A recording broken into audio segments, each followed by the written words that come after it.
The day before the Prophet ﷺ passed away, he said this one key piece of advice. He said, "Ahsinu adh-dhanna billah. Ahsinu adh-dhanna billah." Always have good expectations from Allah subhanahu wa ta'ala. Always have the best of expectations from Allah. That's something very, very important. We are struggling. We are dealing with some spiritual bleakness. People lack hope. People don't see any lights on the horizon.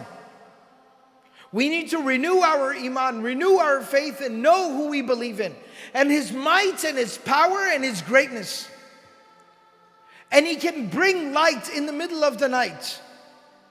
He can deliver us from the most overwhelming of circumstances. He will make a way. You just have to believe. So ahsinu adh-dhanna billah. Always know that Allah will make a way for you, and Allah subhanahu wa ta'ala will help you. And then another very powerful message, concluding message from the life of the Prophet sallallahu alaihi wasallam.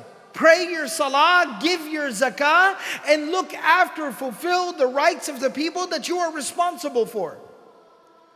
This is the balance that we have to learn to strike in our lives. Maintain your relationship with Allah. And the primary form of that is keeping up with your prayers.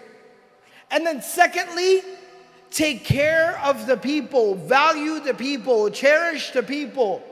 Care for the people that Allah subhanahu wa ta'ala has given you responsibility over. We will be asked about it. We will be accounted for it. There is a reckoning that is coming. And Allah subhanahu wa ta'ala will readily forgive our indiscretions in regards to Him. But when we violate other people's rights, that's something that won't be so easily forgiven.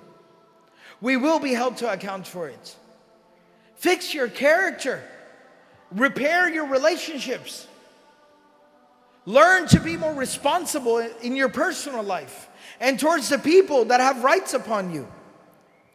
And lastly and finally, when the Prophet sallallahu alaihi wasallam, he went a week before he passed away, he called one of the other people who was another freed slave. The Prophet ﷺ had freed him, and so he was very close to the Prophet ﷺ. He called him and he said, "Take me to Al-Baqi', the graveyard of Medina. I want to go pay my respects." His family was there, his children were there, his friends and companions were there. So he said, "I want to go pay my respects one last time." And he helped him walk, and he went all the way to the graveyard and paid his respects there. And afterwards, as he was walking back, he says to the man who's helping him walk, that Allah subhanahu wa ta'ala gave the slave a choice. He gave me a choice to continue to live in this world, or to depart from this world and go and be with Allah.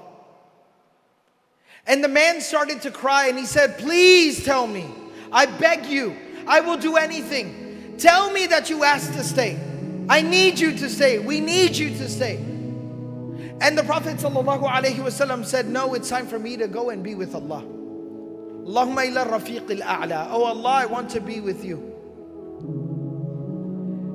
And so I mentioned this last and final point here, not to create a sense of morbidity, nor to create a sense of, giving up on this particular life, but to understand that we do have a final destination. We do have a goal and objective. And the more we are focused on the goal and the objective and the final destination, the more meaningfully, the more with dignity and honor and focus and respect will we live this particular life.